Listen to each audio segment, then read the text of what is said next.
नमस्कार बच्चों, welcome to class. Hope आप सभी लोग अपने घर में सेफ होंगे और आपकी पढ़ाई काफी बढ़िया चल रही होगी। In today's class we are going to discuss about the digestive system. तो पूरे लेक्चर को प्लीज ध्यान से सुनिएगा, क्योंकि आज हम लोग ओरल कैविटी से लेकर स्टमक तक का पोर्शन कंप्लीट करने वाले, अच्छे से इसको डाइसेक्ट करने वाले बढ़िया ढंग से। ठीक है, तो अभी जो सामने आपको डायग्राम नजर आ रहा है बच्चों, मुझे एक चीज बताइए कि इस पर्टिकुलर डायग्राम में है ना एक पर्टिकुलर स्ट्रक्चर है जो कि कहीं ना कहीं आपके एलिमेंट्री कैनाल का ही पार्ट है। मुझे उस स्ट्रक्चर का नाम बताइए जो कि इसमें आप ऑब्जर्व कर पा रहे हैं और उसका क्या फंक्शन आपको नजर आ रहा है। वैसे मुझे यहाँ पर ओवरऑल दो स्ट्रक्चर नजर आ रहे हैं, आप आइडेंटिफाई कीजिए दोनों को और कमेंट सेक्शन में प्लीज बताइएगा वीडियो पॉज करके। ठीक है, चलिए आगे बढ़ते लेक्चर को शुरू करते हैं। बेटा सबसे पहला टॉपिक यहाँ पर ये आता है कि डाइजेस्टिव सिस्टम क्या होता है। याद रखिएगा, डाइजेस्टिव सिस्टम में मेनली आपके दो पार्ट है। पहला जो पोर्शन होता है बेटा उसे हम लोग जीआई ट्रैक कहते हैं। अब सवाल ये सर जीआई क्या है। जीआई और कुछ नहीं हम लोग का, बल्कि ये गैस्ट्रो इंटेस्टाइनल ट्रैक है आप लोग का। ये आप लोग का गैस्ट्रो इंटेस्टाइनल ट्रैक है, जिसे हम लोग कभी कभी डाइजेस्टिव ट्रैक भी कहते हैं। और ये एक, मैं कह सकता हूँ हॉलो मैं कह सकता हूँ ऑर्गन है। ये सिंपली हॉलो ऑर्गन होता है। ये क्या होता है आप लोग का, एक सीरीज होता है इसमें हॉलो ऑर्गन का। कौन कौन सा? माउथ हो गया, ओइसोफेगस हो गया, स्टमक हो गया, स्मॉल इंटेस्टाइन हो गया और लार्ज इंटेस्टाइन। ये सारे के सारे ऑर्गन है जो खोखले होते हैं और सीरीज वाइज हैं। और ये कैसे हैं आपके? Series wise. इस बात को आपको नोट करना। और कहीं ना कहीं बच्चों ये कनेक्टेड होते हैं आपके डिफरेंट टाइप की ग्लैंड्स है। जैसे लीवर एक ग्लैंड है, पेनक्रियाज एक ग्लैंड है और गॉल ब्लैडर भी आपका कहीं ना कहीं ग्लैंड है। और कहीं ना कहीं एलिमेंट्री कैनाल के दो पोर्शन ऐसे होते हैं जो खुद एज ए ग्लैंड बिहेव करते हैं। वो कौन कौन है आपके? स्टमक हो गया और कहीं ना कहीं आपका स्मॉल इंटेस्टाइन। समझ में आप लोगों को? तो कोई भी अगर आपसे कहता है कि जो आपका डाइजेस्टिव सिस्टम है वो कहाँ से शुरू कहाँ से खत्म होता है, तो वो शुरू होता है कहाँ से? आपका माउथ से, जो कि पार्ट है जीआई ट्रैक का, और एनस तक जो अगेन पार्ट है जीआई ट्रैक के लार्ज इंटेस्टाइन का। लेकिन इसी जीआई ट्रैक में कुछ ऑर्गन्स भी एसोसिएटेड होते हैं जो कहीं ना कहीं ऐसे ग्लैंड बिहेव करते हैं। तो ध्यान से देखिए बेटा, ये आपका माउथ है, यहाँ से हम फूड को इनटेक करते हैं, सीरीज ऑफ हॉलो ऑर्गन के थ्रू ये जा रहा है। माउथ हो गया, ईसोफेगस हो गया, स्टमक हो गया, स्मॉल इंटेस्टाइन हो गया एंड फाइनली लार्ज इंटेस्टाइन। और फाइनली ये कहाँ से निकल गया बाहर? आपका स्टूल एनस के थ्रू बाहर आ गया। और कहीं ना कहीं इससे एसोसिएटेड आपका लीवर, आपका पेनक्रियाज, और कहीं ना कहीं बच्चों यहाँ पर ही गॉल ब्लैडर भी क्या होता है आपका? एसोसिएटेड होता है ऐसे करके।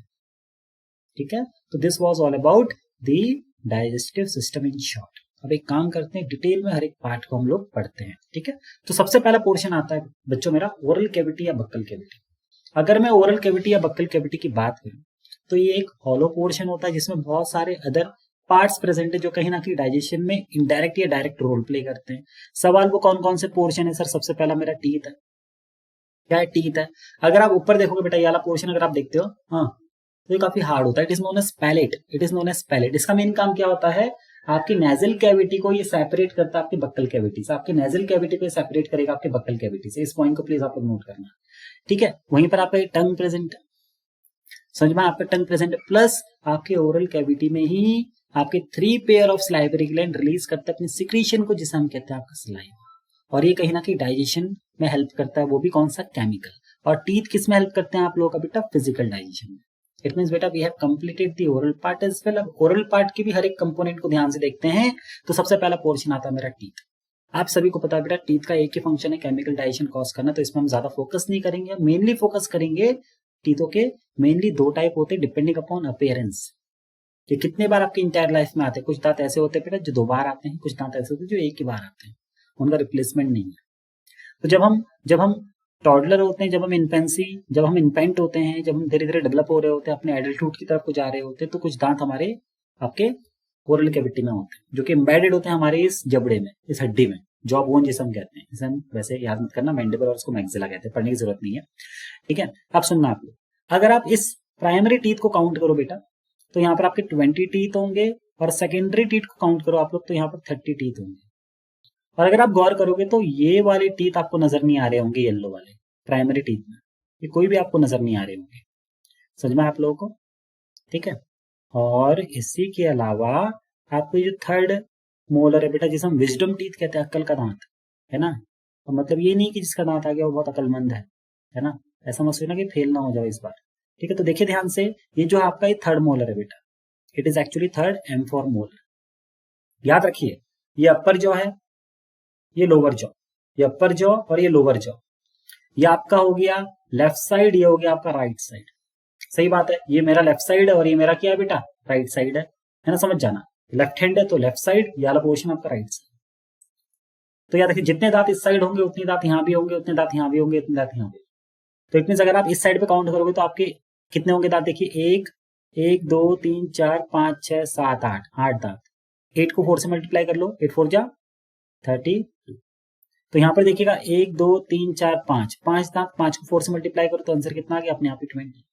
दांतों के कितने प्रकार होते हैं आपके पास, सबसे शुरुआत में आपके इंसिजर हैं ये दोनों के दोनों, एक आपके पास कनाइन होता है बेटा, 2 आपके पास प्रीमोलर होते हैं और 3 आपके पास मोलर होते हैं।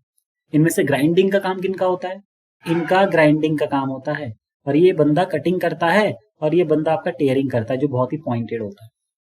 अब चलिए अगले पोर्शन में आते हैं। अगला पोर्शन होता है बेटा हमारा टंग। अब इस सामने अगर आप ध्यान से गौर करो, इस बंदे के टंग में आपको छोटे छोटे कुछ एलिवेशंस नजर आ रहे हैं बेटा, ये आ रहे ना, ठीक है, ये एलिवेशंस, इन्हें हम कुछ नहीं कहते बल्कि हमारे टेस्ट बर्ड है, ये हमारे टेस्ट बर्ड होते हैं। अगर आप ध्यान से देखो तो टेस्ट बर्ड का मेन काम क्या होता है बेटा, इनमें सर्टेन रिसेप्टर्स होते हैं जो हमारे खाने में प्रेजेंट जो फ्लेवर्स होते हैं बेटा उनको सेंस करते हैं। और हमारे पास सब लोग सोचते हैं ओवरऑल 4 टाइप के फ्लेवर होते हैं, लेकिन रियलिटी ऐसी नहीं बेटा, हमारे पास एक और 5वां फ्लेवर होता है जिसे हम कहते हैं UMAMI, उमामी। समझ में, ये जो उमामी फ्लेवर होता है बेटा, ये मेनली कुछ स्पेशल टाइप का अमाइनो एसिड जैसे ग्लूटामिक एसिड हो गया और कुछ स्पेशल टाइप की न्यूक्लियोटाइड आपका शो करते हैं, मैं ये कह सकता हूँ। समझ में आप लोगों को, उमामी का अगर आप वर्ड ढूंढते हो मतलब मीनिंग ढूंढते हो तो समझ प्लीजेंट टेस्ट, समझ में, प्लीजेंट टेस्ट, समझ में है, बस यही मतलब है इसका। और बाकी स्वीटनेस के लिए बेटा ये वाला जोन है आपका, ठीक है। सॉल्टी के लिए बेटा ये नीचे वाला जोन है आप लोगों का, ठीक है। सोर के लिए बेटा किनारे वाला जोन होता है, ठीक है। और बीटर के लिए ये आखिरी वाला जोन होता है जहां पर आपको मिर्च बहुत ज्यादा लगती है। तो बेटा इस टेस्ट को पक्का आप लोग याद रखिएगा, बहुत बार पेपर में पूछा जा रहा है। तो सवाल ये है कि आपके टंग्स में क्या प्रेजेंट होते हैं, आपके टंग में प्रेजेंट होते हैं टेस्ट बर्ड, और वो टेस्ट बर्ड भी अलग अलग टाइप के होते हैं, हर किसी के पास अलग अलग रिसेप्टर होता है अलग अलग स्वाद के लिए। डिपेंडिंग अपॉन वो टेस्ट बर्ड कहाँ प्रेजेंट है, वो जोन उस पर्टिकुलर टेस्ट को सेंस करने में आपका हेल्प करेगा। फॉर एग्जाम्पल सॉल्टी के लिए बेटा हमेशा याद रखिए आपका ये वाला सेक्शन है, कौन सा, ये वाला सेक्शन। एक और बात मैं आपको बता रहा हूँ, देखिए स्वीट वाला और सॉल्टी वाला जो पोर्शन है वो ओवरलैपिंग है। एक क्वेश्चन ये भी आया था बेटा MCQ में छोटी क्लासेस में, कि वो कौन सा पोर्शन होता है जो कि ओवरलैपिंग होता है, तो स्वीटनेस के लिए और सॉल्टीनेस के लिए, ठीक है। तो टीथ वाला टंग वाला सेक्शन भी कंप्लीट हो गया, टीथ तो हमने पहले ही पढ़ लिया था। अब अगले टॉपिक में आते हैं, that is the salivary gland. बेटा जो भी आपका स्लाइवरी ग्लैंड होता है ना, आपके पास ओवरऑल कितने प्रेजेंट है बताइए, 6। 3 यहाँ प्रेजेंट होते हैं और 3 हमारे यहाँ प्रेजेंट होते हैं, तो 3 का पेयर बेटा। ये रहा एक स्लाइवरी ग्लैंड मेरा जिसे हम पैराटॉइड कहते हैं, नाम याद करने की जरूरत नहीं, बस लोकेशन याद करो। और एक ये प्रेजेंट है जीभ के नीचे, तभी इसका नाम पड़ा है सबलिंगुअल। और एक आपके इस वाले जबड़े के पास है, लोअर वाले जबड़े के पास, इसको हम कहते हैं मैंडिबल, तभी इसका नाम पड़ा है बेटा सबमैंडिबल। क्या पड़ा है, सबमैंडिबल। कुछ लोग इसको सबमैक्सिला भी कहते हैं क्योंकि ये ऊपर वाले जॉ के भी नीचे ही होता है इस वजह से, तो आप इसको सबमैक्सिला बोलो या सबमैंडिबल बोलो, बात एक ही है। तो आपके पास 3 स्लाइवरी ग्लैंड है बेटा, याद रखिए। सबसे पहला कौन है, सबसे बड़ा कौन होता है बेटा, ये वाला होता है, सबसे बड़ा स्लाइवरी ग्लैंड ही है। एक और चीज बता रहा हूं, आपने सुना होगा मम्स, MUMPS, ठीक है। तो mumps is actually an viral infection which is cause mainly in this glands, ठीक है, पैराटाइड स्लाइवरी ग्लैंड। याद करने की जरूरत नहीं, आप बस इतना याद रखो कि आपके पास स्लाइवरी ग्लैंड प्रेजेंट होते हैं, लोकेशन मैंने आप लोगों को बता दिया, ठीक है। और देखिए हर एक स्लाइवरी ग्लैंड से एक डक्ट निकला हुआ, इसी डक्ट से बेटा सलाइवा बाहर आता है, और सभी डक्ट से सलाइवा लगभग आपके ओरल कैविटी के अंदर आता है। कहाँ आता है आपके ओरल कैविटी के अंदर। अब सवाल ये है कि सर जो भी ये सलाइवरी ग्लैंड है जब ये अपने कंटेंट को रिलीज करता है तो क्या बनता है, तो बेटा आपका सलाइवा बनता है। और इस सलाइवा में क्या क्या प्रेजेंट होता है जो आपके काम का है, बस वो याद रखो। इसमें आपका इलेक्ट्रोलाइट्स प्रेजेंट होते हैं, आयंस प्रेजेंट होते हैं, तभी आप कभी गौर करना, तार लगाओगे बिजली का तो आपको करंट लगता है बिकॉज ऑफ द इलेक्ट्रोलाइट, और इलेक्ट्रोलाइट आपकी इलेक्ट्रिसिटी कंडक्शन में हेल्प करते हैं। प्लस इसमें आपका सलाइवरी अमाइलेज एंजाइम होता है जिसे हम लोग टाइलिन कहते हैं। क्या कहते हैं बेटा हम लोग, PTYLINE, क्या कहते हैं, टाइलिन कहते हैं। प्लस आपके काम का अब इसमें एक लाइसोजाइम है बेटा, ये भी याद रखो, और लैक्टोफेरिन आप लोग प्लीज याद रखिए। इन दोनों का मेन काम क्या होता है, आपको माइक्रो ऑर्गेनिज्म या पैथोजन, जब आप खाना खाते हैं तो बहुत सारे पैथोजन आपके माउथ के अंदर आ जाते हैं, जैसे अभी मैं बोल रहा हूँ तो आसपास माइक्रोब्स हैं, तो ये माइक्रोब्स आपके मुंह के अंदर आ सकते हैं, तो इनसे फाइट करते हैं, इस बात को हमेशा याद रखिएगा, आपको इवन इन्फेक्शन से प्रिवेंट करते हैं। तो ये फर्स्ट लाइन ऑफ डिफेंस के अंदर भी आता है आपका सलाइवा। और प्लस अच्छी बात क्या है, इनमें कुछ एंटीबॉडीज भी होते हैं बेटा, एंटीबॉडी ये प्रेजेंट होता है आपके सलाइवा में, ये भी आपको कहीं ना कहीं लड़ने में हेल्प करता है बीमारी के अगेंस्ट। इस बात को हमेशा नोट करो, डिफरेंट पैथोजन जो आपके माउथ के अंदर आ रहे हैं। कोई दिक्कत इतने में आप लोगों को, तो this was actually the content of the salivary gland. अब अगर कोई मुझसे पूछता है कि सलाइवरी ग्लैंड करता क्या है, जो सलाइवा रिलीज हुआ वो करता क्या, मैं कहता हूँ सर क्योंकि उसके पास एक एंजाइम है जिसका नाम है क्या आप लोग का बेटा, अमाइलेज। तो अमाइलेज कुछ नहीं करेगा, आपके कार्बोहाइड्रेट को ब्रेक करेगा, आपकी कार्बोहाइड्रेट को ब्रेक करेगा माल्टोज और आइसोमाल्टोज में, और इसी माल्टोज की वजह से बेटा खाना स्वादिष्ट लगता है, मीठा लगता है बहुत ज्यादा। चलिए आगे बढ़ते हैं। अगला पोर्शन हम लोग का फेरनिक्स है, अगला पोर्शन हम लोग का फेरनिक्स है। समझ में, माउथ के अंदर क्या हो गया बेटा, सलाइवा की वजह से कौन सा डाइजेशन हुआ आप लोगों का, केमिकल डाइजेशन हुआ, और टीथ की वजह से कौन सा डाइजेशन हुआ आप लोगों का, फिजिकल डाइजेशन हुआ। जैसे डाइजेशन हो जाता है, जो माउथ के अंदर फूड बनता है बेटा उसको हम लोग बोलस कहते हैं। क्या कहते हैं, बोलस। तो ये रहा सपोज आप लोगों का माउथ वाला सेक्शन, ये तो पैलेट है, यहाँ पर बोलस हो गया, ये बोलस हो गया आप लोगों का। ठीक है, अब इस बोलस को आपको निकलना है। जब आप इसको निकलते हो बेटा देखो ध्यान से, अगर आप लोग देखोगे एक ओपनिंग यहाँ पर प्रेजेंट है, एक ओपनिंग यहाँ पर प्रेजेंट है। ये आप लोग का हो गया बेटा कौन सा पाइप, फूड पाइप, और ये आपका विंड पाइप है बेटा, ये आपका विंड पाइप, और ये वोकल कॉर्ड्स है बेटा आपके। तो इस खाने को कहाँ जाना चाहिए, यहाँ जाना चाहिए। तो यहाँ पर देखिए ध्यान से, अगर आप गौर करोगे तो यहाँ पर एक कॉमन ओपनिंग है, इसी कॉमन ओपनिंग को हम लोग क्या कहते हैं बेटा, आप लोग का फेरनिक्स कहते हैं। क्या कहते हैं, फेरनिक्स। तो खाना जो होता है वो फेरनिक्स से विंड पाइप के अंदर भी आ सकता है और फूड पाइप के अंदर भी आ सकता है, लेकिन एक स्ट्रक्चर है मेरे पास स्पेशल टाइप का जो खाने को सीधे कहाँ भेजता है, देखिएगा, देखिए ध्यान से देखिए सबके सब। ये जो पोर्शन नजर आया ये विंड पाइप की ओपनिंग है, ये आपकी फूड पाइप की ओपनिंग है, ये क्या बेटा, ये फेरनिक्स है। समझ में आप लोग को। तो देखिए ध्यान से, एक स्ट्रक्चर है मेरा एपिग्लॉइटिस, ये देखिए, ये एपिग्लॉइटिस क्या कर रहा है, इसको बंद कर दे रहा है ग्लॉइटिस को। ठीक है, और यहाँ पर देखिए पेरिस्टाल्टिक मूवमेंट भी हो रही है, आप लोग ध्यान से देखिएगा, यही क्वेश्चन मैंने आपसे पूछा था। देखो अभी कॉन्ट्रैक्ट हो गया, आप देखो रिलैक्स और कॉन्ट्रैक्ट कर रहा है, तो ये इसोफेगस में आपका पेरिस्टाल्टिक मूवमेंट टेक प्लेस कर रहा है। तो कोई भी अगर आपसे पूछता है कि एपिग्लॉइटिस का मेन काम क्या है, तो कहीं ना कहीं ये आपके फूड को अब सिंपली ट्रैकिया में आने से रोकता है, समझ में आप लोगों को, और कहीं ना कहीं उसको भेजता है कहाँ, आपके विंड पाइप की बजाय फूड पाइप के अंदर। एक और खास बात देखिए, जब आपका विंड पाइप बंद है ना, तो सांस नहीं आती। देखो अब एयर जा रहा है, यहाँ पर एयर का भी मूवमेंट आपको शो किया जा रहा है, ध्यान से देखिए सबके साथ। ठीक है, आगे बढ़ते बेटा नेक्स्ट टॉपिक में, दैट इज इसोफेगस। अब इसोफेगस में एक सिंपल सा मूवमेंट है बेटा जिसे हम पेरिस्टाल्टिक मूवमेंट कहते हैं, जिसकी हेल्प से फूड आपका अब सोलोइंग के बाद होते हुए जाता है कहाँ, आपके स्टमक के अंदर। देखिए स्टमक के अंदर फूड चला गया। ठीक है, और यहाँ पर एक सिंपल तरीके से मैं आपको रिलैक्सेशन और कॉन्ट्रैक्शन शो, देखो यहाँ पर कॉन्ट्रैक्शन हुआ, फूड नीचे गया, इसे बोलस कहते हैं। कॉन्ट्रैक्शन हुआ, फिर इसे बोलस नीचे जा रहा है। समझ में आप लोगों को, it mean the relaxation and the contraction movement of any muscular part of the alimentary canal is known as peristaltic movement. आगे बढ़ते बेटा, अगला पोर्शन क्या आएगा हम लोग का, अब आखिरी portion, that is the stomach. बेटा स्टमक का पोर्शन है, ये आउटर व्यू है, इसका जरा सा डिटेल अगर जाओगे तो ये आपका इनर व्यू है। स्टमक कैसा दिख रहा है आप लोग को, जे शेप स्ट्रक्चर है। कैसा है, जे शेप स्ट्रक्चर आप लोगों का, जे की तरह होता है। ये देखो जे बन रहा है आप लोगों का, अगर आप ध्यान से गौर करो, ऐसे मैंने लिख दिया अगर, ये जे बन गया। ठीक है, तो जे लाइक स्ट्रक्चर है, जे शेप लाइक स्ट्रक्चर। एक और खास बात, यहाँ पर अगर आप गौर करोगे तो यहाँ पर कुछ स्पिंटर मसल होते हैं बेटा, एक स्पिंटर मसल यहाँ होता है और एक स्पिंटर मसल आपका यहाँ होता है। यहाँ से खाना यहाँ जाएगा कि नहीं जाएगा, इसको कौन रेगुलेट करता है, आपका ये वाला स्पिंटर मसल, इसे हम कहते हैं पाइलोरिक स्पिंटर मसल। याद रखिए सबके सब, पाइलोरिक स्पिंटर मसल। और यहाँ पर भी एक स्पिंटर मसल प्रेजेंट होता है जो ये डिसाइड करेगा जो खाना एक बार आपके स्टमक के अंदर आ गया वो दोबारा से आपके इसोफेगस के अंदर ना जाए, कोई वॉमिटिंग वाला कंडीशन। और इसे हम लोग कहते हैं कार्डिक स्पिंटर मसल। क्या कहते हैं, कार्डिक स्पिंटर मसल। इसको भी याद रखिएगा, यहाँ पर प्रेजेंट होता है बेटा आपका, यहाँ पर तो देखो यहाँ पर लिखा हुआ है लोअर इसोफेगल स्पिंटर या कार्डिक स्पिंटर भी इसे हम लोग कहते हैं। ठीक है, तो इतना कॉम्प्लेक्स स्ट्रक्चर आपको इतना तो याद नहीं रखना है, बस एक बात याद रखिए बेटा, जो भी आपका ये वॉल है स्टमक का, इसमें कुछ स्पेशल टाइप के क्या प्रेजेंट होते हैं, आपकी ग्लैंड्स प्रेजेंट होते हैं, जिसे हम गैस्ट्रिक ग्लैंड कहते हैं बेटा, ये गैस्ट्रिक ग्लैंड है। इस गैस्ट्रिक ग्लैंड में देखो बेटा अलग अलग टाइप के सेल्स प्रेजेंट है, अलग अलग टाइप के सेल्स प्रेजेंट है। हर एक सेल का अपना एक फंक्शन है। देखिए कुछ सेल रिलीज करते म्यूकस, कुछ सेल रिलीज करते फिर से म्यूकस, कुछ सेल रिलीज करते हैं आप लोग हाइड्रोक्लोरिक एसिड HCl, कुछ सेल रिलीज करते हैं आपका पेप्सिनोजन और गैस्ट्रिक लाइपेज, और कुछ सेल रिलीज करते हैं आपका गैस्ट्रिन। आपको याद नहीं करना है इसे, बस आपको मैं बता रहा हूं कि स्टमक के अंदर एक ग्लैंड प्रेजेंट है जिसे हम गैस्ट्रिक ग्लैंड कहते हैं। उस गैस्ट्रिक ग्लैंड में अलग अलग सेल्स हैं जो अलग अलग कंपोनेंट रिलीज करते हैं, जिनसे मिलकर क्या बनेगा बेटा, हम लोग का गैस्ट्रिक जूस बनेगा।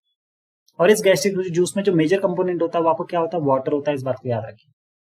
वाटर के अलावा क्या प्रेजेंट होता है, पेप्सिन। लेकिन आप खुद देखिए बेटा पेप्सिन किस फॉर्म में रिलीज होता है, यहाँ पर क्या लिखा गया है, देखो पेप्सिनोजन। ध्यान से देखिएगा, तो एक डायग्राम देखिए सबके सब यहाँ पे। असल में क्या हुआ, ये क्या है बेटा, आपका पेप्सिनोजन है जो कि inactive form of the enzyme है। HCl की प्रेजेंस में क्या होता है बेटा, ये पेप्सिनोजन, देखो ध्यान से, ये पेप्सिनोजन बेटा पेप्सिन में कन्वर्ट हो गया। तो कुछ नहीं, इसके इस वाले पोर्शन को कट करके निकाला गया, समझ में आया। तो main function of the HCl भी हम पढ़ेंगे, तो HCl भी मैंने लिखा है आप लोगों के लिए।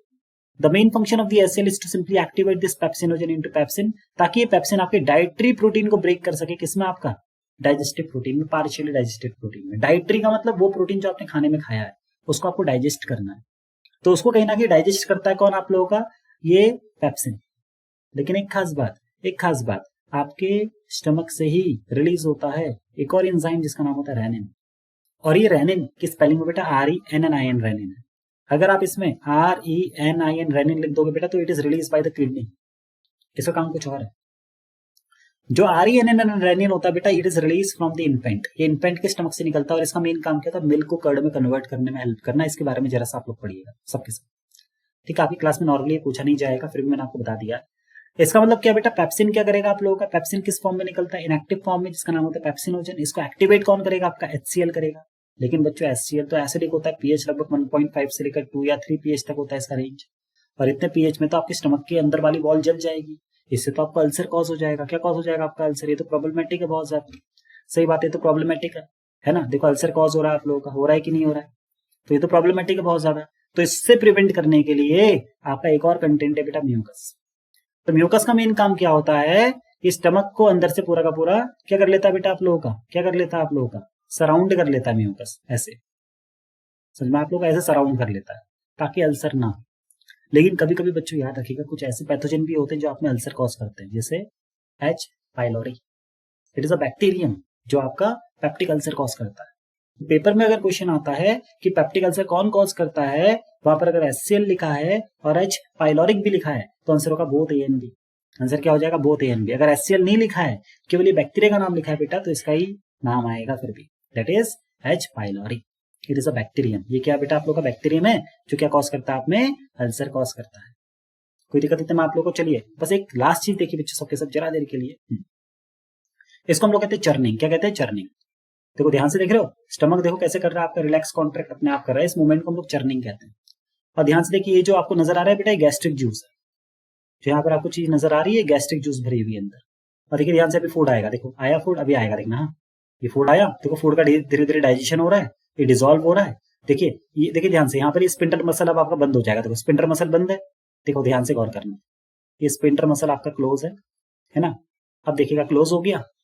अब देखो स्पिंटर मसल अगर खुल गया तो ये फ्लूइड आपका बाहर आ जाता है ऐसे। इस वजह से आपको यहाँ पर जलन महसूस होती है। कभी कभी आप गौर करना, कभी कभी होता है ऐसा कि आपको लगता है कुछ स्टमक से ऊपर की तरफ को आ गया है और आपको जलन महसूस हो रही है। It is all because of the acidic pH of this fluid. मेरे ख्याल से शायद आपको आज का लेक्चर पसंद आया होगा बहुत ज्यादा, तो प्लीज लेक्चर को शेयर कीजिएगा और सब्सक्राइब द चैनल, ठीक है। और कहीं ना कहीं वीडियोस को आप लोग लाइक कीजिएगा, ठीक है। और सबके सब अपना ख्याल रखिए बढ़िया ढंग से। और थैंक यू मेरी क्लासेस को अटेंड करने के लिए हमेशा, ठीक है। आज रात को एक और लेक्चर आने वाला है ऑन द फिजिक्स। अब से आपके दोनों लेक्चर कंटिन्यूसली रहेंगे, इस बात को हमेशा आपको नोट करना है। तो आप लोग अपना ख्याल रखिए, सबके सब सेफ रहना घर में बेटा, अपना ख्याल रखना, अपने घर वालों का ख्याल रखना। सभी को बाय, सभी को बाय, सभी को बाय, ठीक है।